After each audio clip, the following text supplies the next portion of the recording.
Assalamualaikum warahmatullahi wabarakatuh. Jumpa lagi bersama saya Ustadz Miftah Kul di Cemil Ceramah Ilmiah. Kali ini saya ingin mengupas tentang apa yang disampaikan dalam cuitan Pak Ferdinand bahwa Allahmu lemah karena masih dibela, sedangkan Allahku luar biasa. Ini kalimat yang viral. Saya melihat bahwa kalimat ini syarat dengan ungkapan yang filosofis, karena mengingatkan kepada kita bahwa kita harus memposisikan Tuhan, Allah, itu di atas segala-galanya. Nah, ketika ada kalimat Allahmu itu lemah karena masih dibela, itu sebenarnya kalimat nasihat.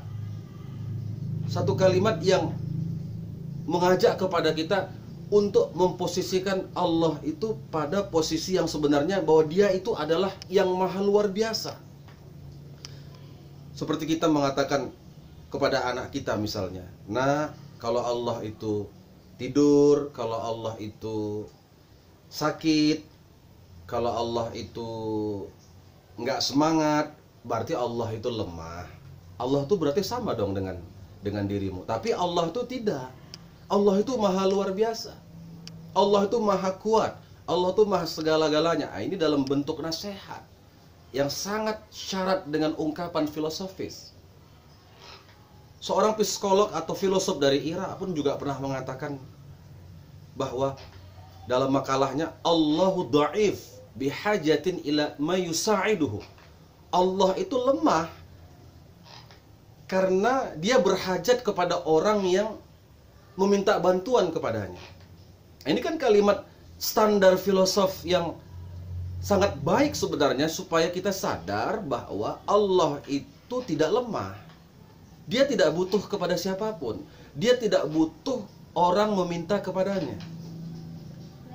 Nah, oleh karena itu kita harus jelaskan bahwa kalimat-kalimat yang perlu penafsiran, perlu penakwilan, ini harus memang dijelaskan dengan sebaik-baiknya. Kita butuh tafsir. Contohnya di dalam surat Muhammad ayat 7 itu ya.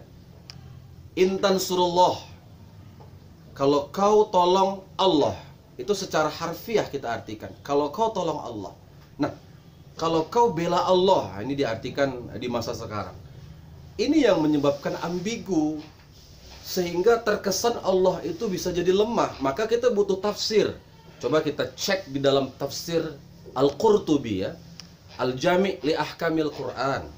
Ini salah satu kitab tafsir yang sangat muktabar. Dalam tafsir itu, intan surullah, jika engkau tolong Allah.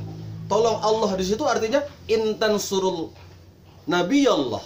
Jika kau tolong Nabi Allah, jika kau tolong Muhammad Rasulullah.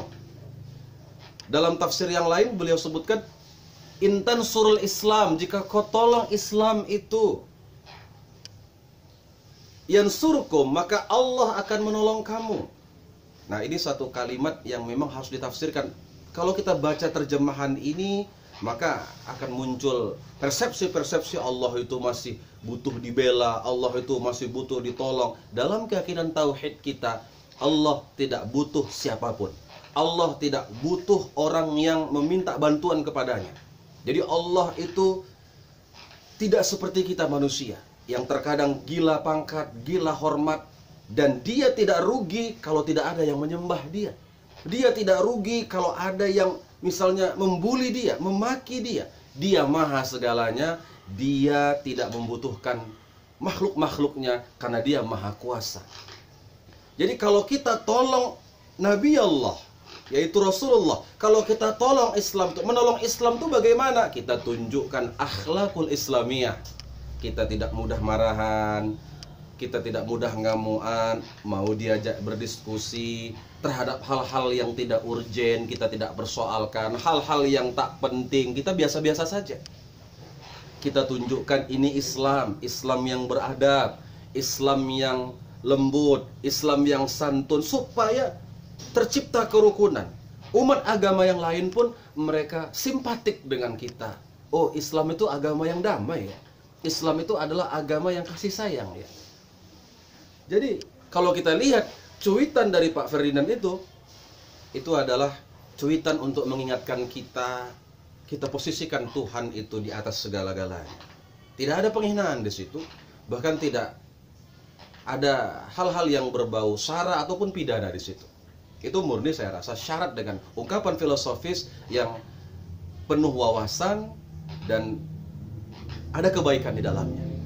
Semoga kita bisa lebih cerdas, lebih smart dalam memahami kalimat ataupun apapun itu yang kita lihat dan kita dengar. Salam inspirasi, mencerahkan, mencerdaskan. Assalamualaikum warahmatullahi wabarakatuh.